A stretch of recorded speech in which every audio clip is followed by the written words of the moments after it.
Kun bo'ldi, ularga ikki xil dorini aralashtirib berdim. Parashokda juda ham natija zo'r bo'ldi. Men doim natija qilib qo'ygandan keyin tavsiyani beraman, odatdan oldin chan chiqarmasdan. 2 kun, bugun 3-kun. 3-kun ham beriladi. O'zi 5 kungacha beraman, lekin bugun 3-kuni jicha bularni quvvatga to'ldirmoqchiman. Vitamin O degan dori bor ekan. Bu nimaga yordam beradi? Immunitet bilan yaxshi kurashadigan, immunitetni baquvvat qilib qo'yadigan. Ikkita parashok Gentadox bilan Doxin qaysidir bir immunitetini tushirib oladigan bo'lsa, antibiotiklari ham bor uni ichida. Chunki mana bu foyda berar ekan. Bu yangi jo'jalarga ham tavsiya qilinar ekan o'zi. Men bedanalar kelganda bedanlarga ham berib, video rasa 1 minut bo'lganda o'chib qoldi, men kameraga qaramay qoldim. O'zi men gapirib, suvni berib bo'ldim. Suvi yo'q edi, e'tibor bergan bo'lsanglar, idishi bo'sh edi.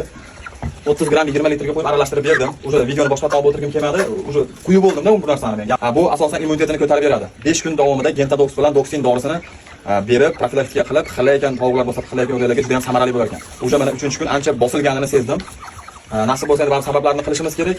Berib oldim, mana ichyapti maza qilib. Keyin yana bitta ma'lumot, haliga bir video chiqqan edim, yurolmay qolgan o'rdak masala bo'yicha.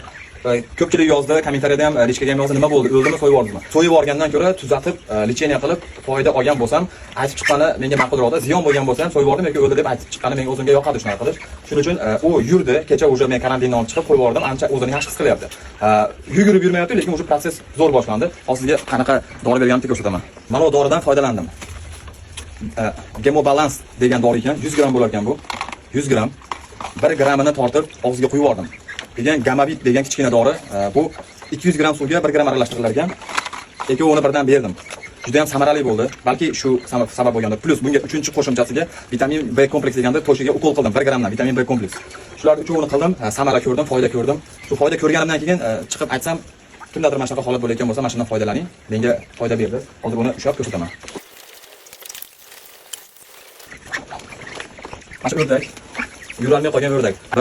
Uni so'yib olib turib, bir boshqacha xayolga bormasligingiz uchun spetsion ayog'iga baylaganman, o'zim uchun ham. Boshqa o'rdakni ko'rsatyapti degan xayolga bormanglar, chunki menda parajnak yo'q, yolg'on gapirib, birovlarning oldida ochib ishlash odatim yo'q. Tuzatganimni tuzatdim deyman, o'lsa o'ldi deyman.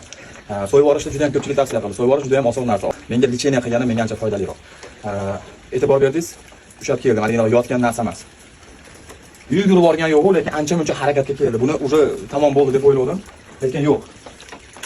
Xudoga shu sabablarni qildik, samara berdi. Foydalaninglar, mana shu qilgan narsalarim ko'rsatdim, bo'lishdim. Foydam tekkan bo'lsa, like ayamanglar. Salomat bo'linglar.